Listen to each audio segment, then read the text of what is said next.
Welcome to Mlc Tv News, reaching you live from the city of Lokoja, the confluent state of Nigeria. I am Fatima Yakub. The headlines. The federal government officially hands over 5G spectrum allocation to Nigerian Communications Commission (NCC). World Bank appeals project trains over 4,000 farmers in Kogi State. President Buhari OK's APC convention postponement, and China's new home prices spike up as big city demand return. Now the news in detail. Barely a week to the deadline set by the NCC for the payment of the spectrum fees by the winners of the 3.5 GHz spectrum auction, the federal government has officially handed over the spectrum allocation for fifth generation deployment in the country to the Nigerian Communications Commission. Minister of Communications and Digital Economy Professor Isa Ali Ibrahim Pantami, who also wears the hat of the chairman, National Frequency Management Council, presented the official document on the 3.5 GHz spectrum allocation to the Commission at a public event which took place at the Transcorp Hilton, Abuja. The 5G spectrum allocation document was received by the chairman, NCC Board of Commissioners, Professor ALLOCATION, and the Commission's Executive Vice Chairman, CEO, Professor Umar Garba Dambata. Speaking at the event, which also witnessed the public presentation of the national policy on 5G networks, a document earlier launched by President Muhammadu Buhari, the minister commended the NCC leadership for a transparent, fair, and credible 3.5 GHz spectrum auction conducted last year in December. Pantami stated that the NFMC, which he chairs, has the responsibility for managing the allocation of commercial and non-commercial spectrum resources in the country, while the NCC is facilitating the deployment of spectrum in the country. Hence, the Council decided to allocate the assigned spectrum for 5G network to the NCC to enable it to assign the same to the winners of the 3.5 GHz spectrum auction. Pantami also stated that the 5G network, when deployed, will bring a lot of benefits and opportunities that will engender accelerated growth and smart living in the country. He asserted that the technology will bring substantial network improvements, including high connection speed, mobility and capacity, as well as low latency capabilities. Akande appreciated the minister for his efforts in ensuring that the clog that could hinder the successful deployment of 5G services are addressed, thus paving the way for mutual understanding and trust among all stakeholders to ensure that the derivable benefits of the new technology are harnessed timely for the nation's socio-economic development. He said the effective implementation of the national policy on 5G, which the Commission is driving, will help in the actualization of the nation's targets in Nigeria National Broadband Plan 2020 to 2025, the National Digital Economy Policy and Strategy 2020 to 2030, as well as other sectoral policies designed to enhance Nigeria's digital culture. The Executive Vice Chairman, CEO of NCC, Dambata, while expressing appreciation to the Minister and all stakeholders for the role played in the emerging 5G network policy implementation initiatives, said the collective efforts of the private sector and government support will make deployment of 5G network to transform every aspect of the nation's economy. He was optimistic that the expected transformation will be greater than what the nations witnessed with the 1G, 2G, 3G, 4G, recalling the diligence that attended the implementation of the 5G policy by the NCC since the process started in 2019. Dambata said Nigeria had taken proactive and meticulous steps to be among the leading players in the global digital economy. Kogi State Agro-Processing Productivity Enhancement and Livelihood Improvement Support Project appeals says 4,169 farmers across the three value chain of rice, cashew and cassava have benefited directly from the support facilitated by the project to enhance their productivity and improve their livelihood. Project Coordinator Kogi Appeals Sani Ozomata stated this during the presentation of the project scorecard from inception to date at the Kogi State Economic Council meeting held at the Government House in Lokoja. In a statement issued to journalists, Ozomata said a total of 6,536 have been trained by the project, which included farmers, women, and youth empowerment beneficiaries. project staff, and collaborating institutions. The state project coordinator, while reading out the achievements of the appeal project in the state since inception, said out of 4,169 farmers supported so far, 2,312 are males, while 1,857 are female. He said there is a 40% increase in the livelihood of the project-supported farmers in the state. According to him, at the inception of the project, the State Coordination Office embarked on a farm center-based advocacy and sensitization campaign across farming communities in the state as a way of creating awareness about the existence of the project, with actual farmers benefiting from it. He noted that a total of over 12,000 farmers, processors, and marketers have been identified and mobilized for the appeals project across the 3 senatorial districts of the state. He said in a bid to achieve the project development objectives of the appeals project, there was the need to align with the new direction blueprint of the state government to support the developmental objectives of the administration of Kogi State, Governor Yahya Bello, who has continued to be supportive. A member of the House of Representatives, Sergius Ogun, has expressed optimism that President Muhammadu Buhari will assent to the Rework Electoral Act Amendment Bill this week.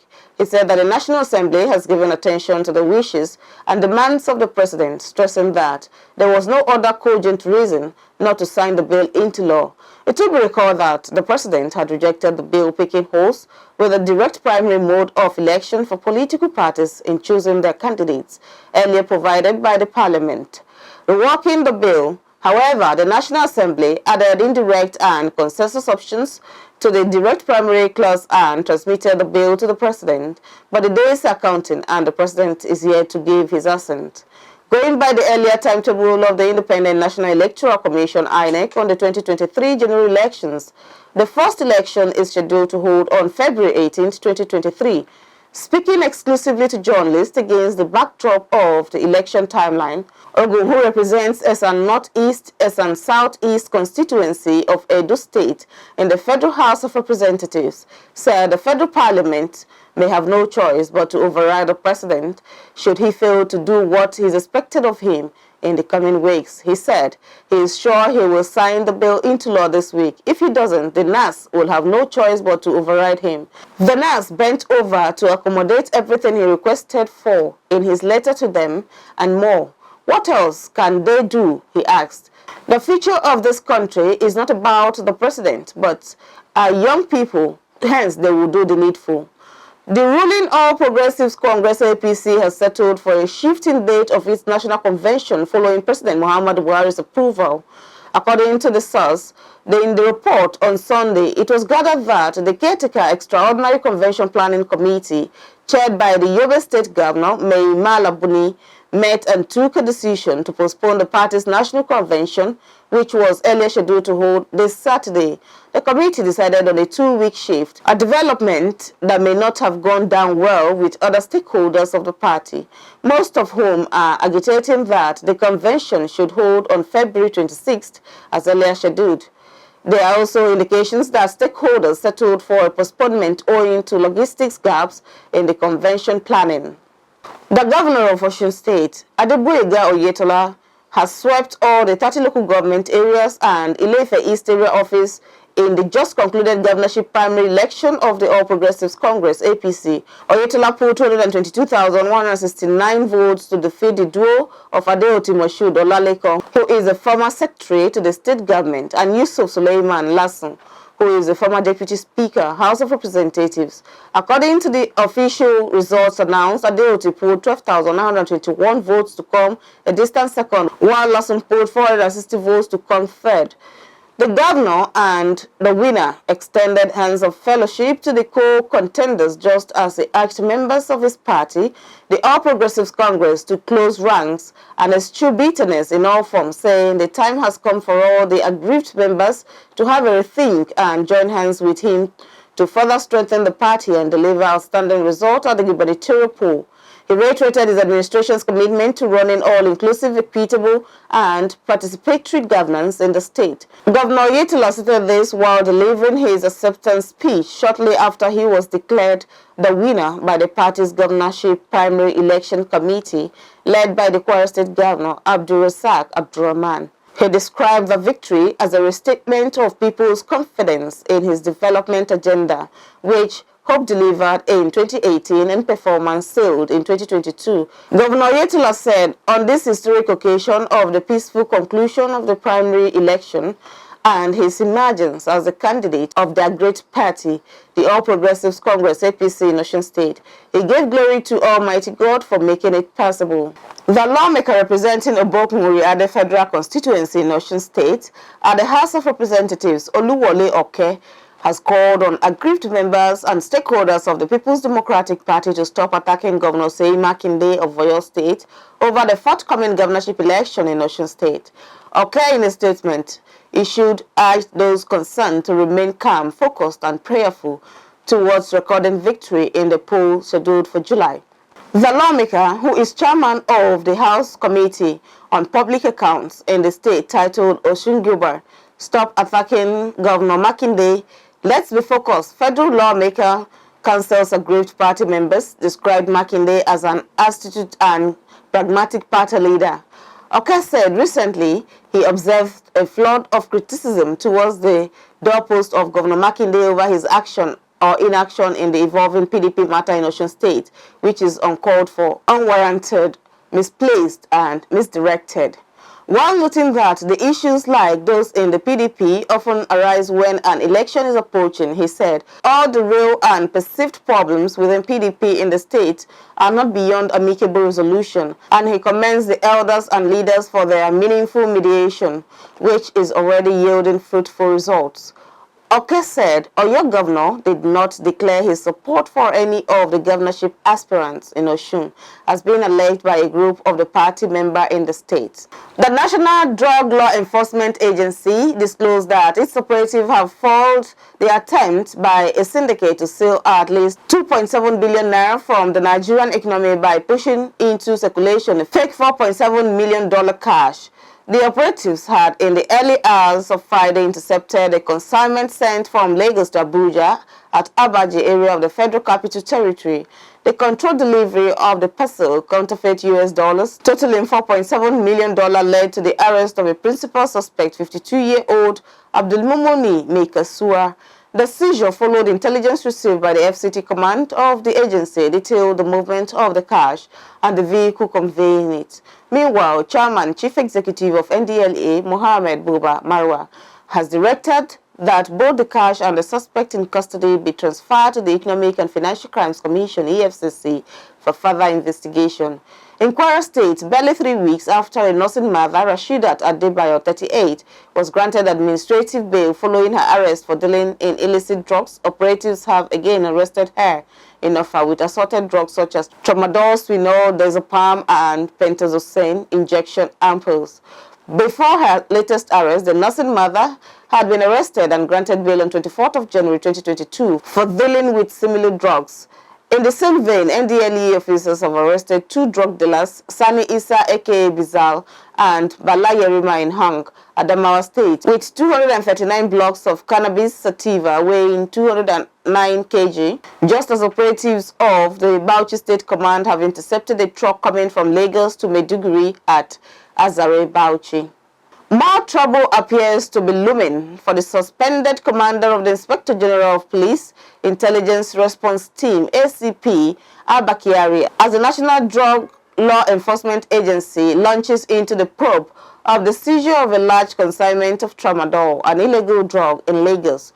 It was gathered at the weekend.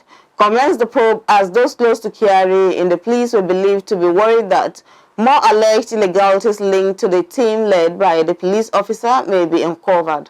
Kiari had been arrested last week after the NDLEA busted a drug ring operating in Brazil, Ethiopia, and Nigeria route. The agency alleged that he was a member of the syndicate and went ahead to ask a court to extend his detention to facilitate investigation into the activities of his team. The consignment, according to the sources, was worth 3 billion naira and it was imported into Nigeria by an individual who claimed to be a pharmacist. We go on a short break. We'll be right back. Every country has its peculiar system of government. In Nigeria, we practice democracy, and this is applicable in some countries across the globe, including the United States of America. What is democracy? It is the government of the people, by the people, and for the people. In the political arena, we are ready to x-ray how we play politics in Nigeria and other countries. The challenge of power shift syndrome, how it has impacted or affected the people.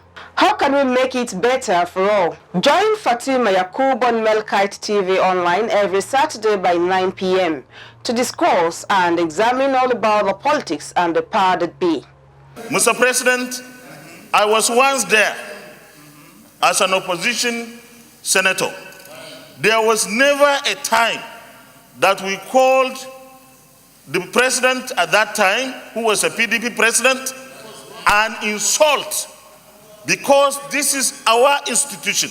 And if we don't conduct ourselves with dignity and respect, nobody will respect us. The heads of security in Nigeria made several different explanations for killings of our citizens. The Constitution of the Federal Republic of Nigeria 1999 as amended, I hereby forward for the confirmation by the Senate the appointment of the unlisted nominees as National Commissioners and Resident Electoral Commissioner for the Independent National Electoral Commission, INEC.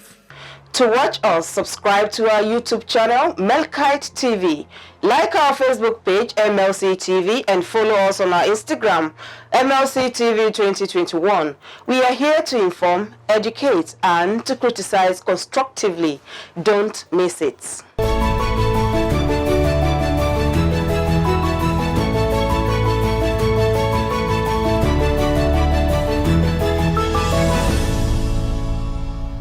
Welcome back.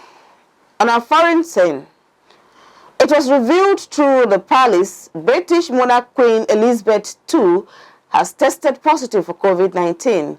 The monarch is experiencing mild cold-like symptoms but expects to continue light duties and Windsor over the coming week. The palace said she will continue to receive medical attention and will follow all the appropriate guidelines.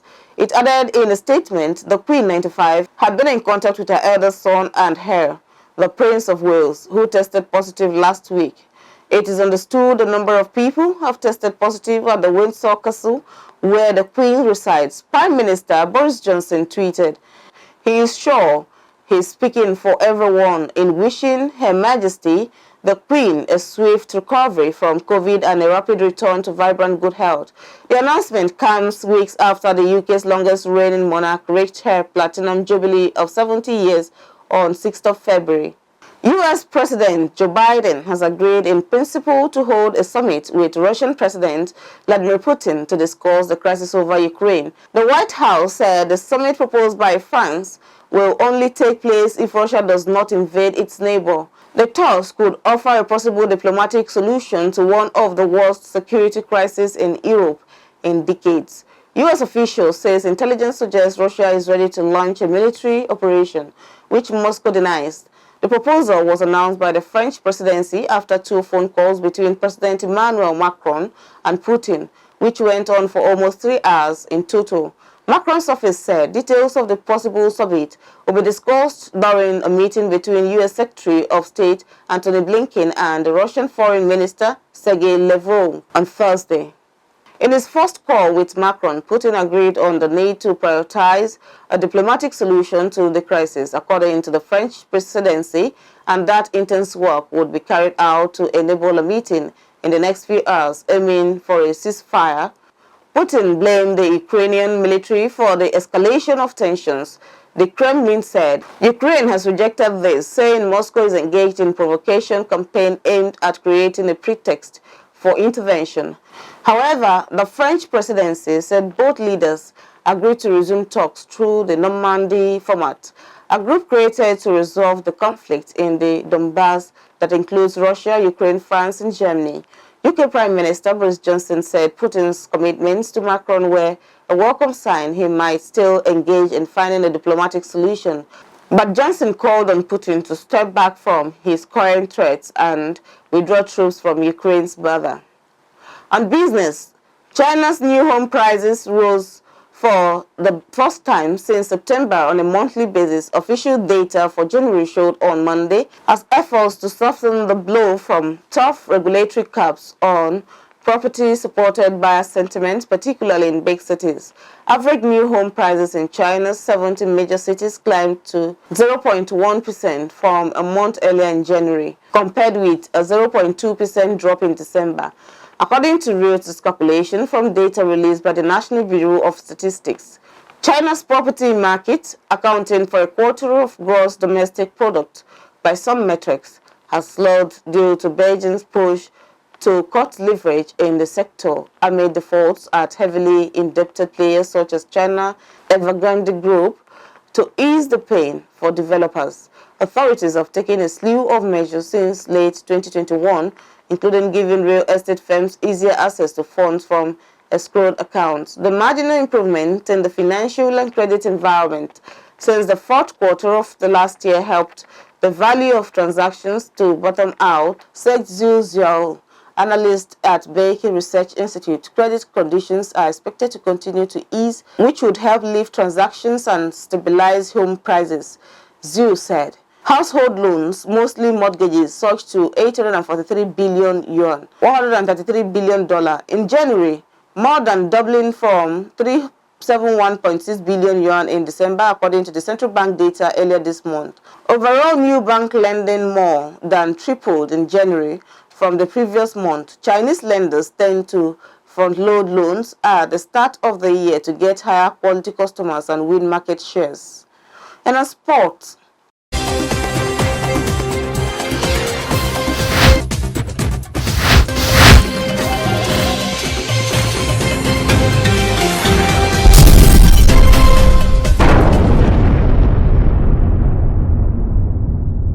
US Open champion Imara Ducanu has kept an extraordinary 2021 by being named the BBC Sport Personality of the Year. The 19-year-old completed a fairy tale in New York in September as she became the first qualifier ever to win a Grand Slam tennis tournament. She also became the first British woman since Virginia Wade in 1977 to win a Grand Slam and claim the title without dropping a set. Her achievements have made her one of the British sport's biggest stars, and she claimed the prestigious BBC prize ahead of Olympic gold medalist Tom Daley and Adam Peaty.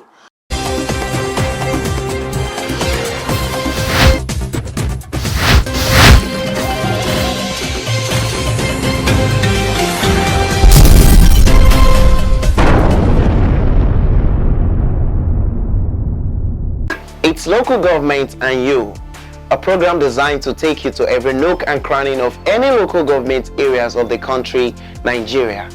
Through the program, we shall inform you of their activities, policies, people, and administration. And through your digital devices, we shall be reaching you because it promises to be insightful, educating, and informing. We are not only going to talk about the achievements of local government chairmen or administration, but also to touchlight some of the areas that needed improvement. I am Matthias Ayodeji Peter. Join me every Friday by 9 p.m. as I bring the local government to your doorsteps. Coming soon on Mlc TV. Subscribe to our YouTube channel, Mlc TV, now to be the first to get our notification as soon as we launch it. Don't miss it. And on entertainment,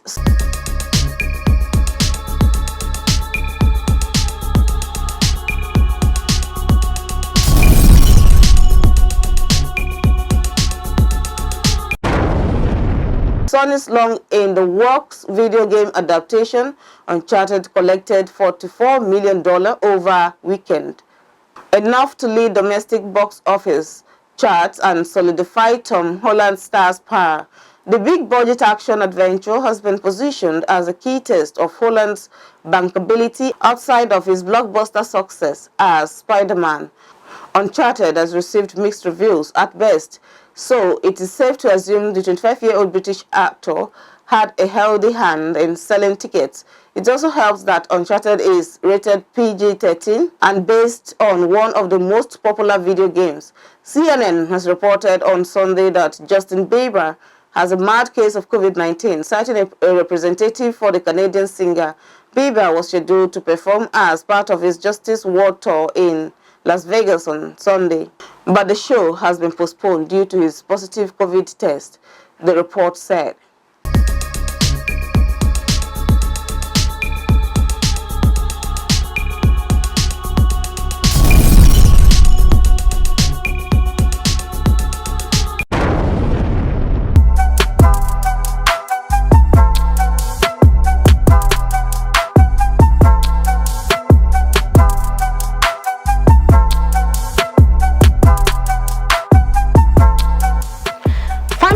Say is the bedrock of the society. It is everything. Everyone needs a house to live in, but a supportive family is what builds a happy and a successful home. It is Family Affairs on Mlc TV every Saturday by 7 p.m. Join Balagbubu Janet as she takes you on an exclusive interview with guests, marriage counselors, doctors, and many more, where they get to share their experiences, and together we build the society at large. To subscribe to our YouTube channel, log on to Mlc TV or like our Facebook page, MLC TV. You can also follow us on Instagram at MLC TV 2021. For adverts and sponsorship, call the numbers displayed on your screen. It's Family Affairs, where we discuss family matters. Coming your way soon on MLC TV.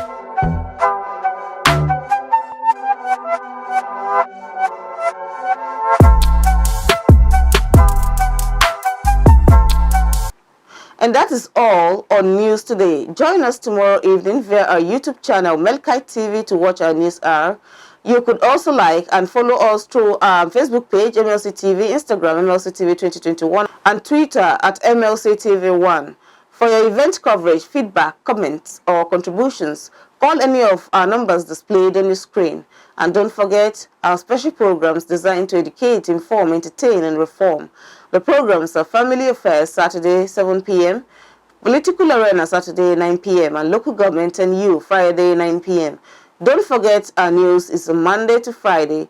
We are Mlc TV, reaching everywhere, informing everyone. I am Fatima Yakub, and do not forget to be nice to your neighbor to build a happy society together. See you tomorrow.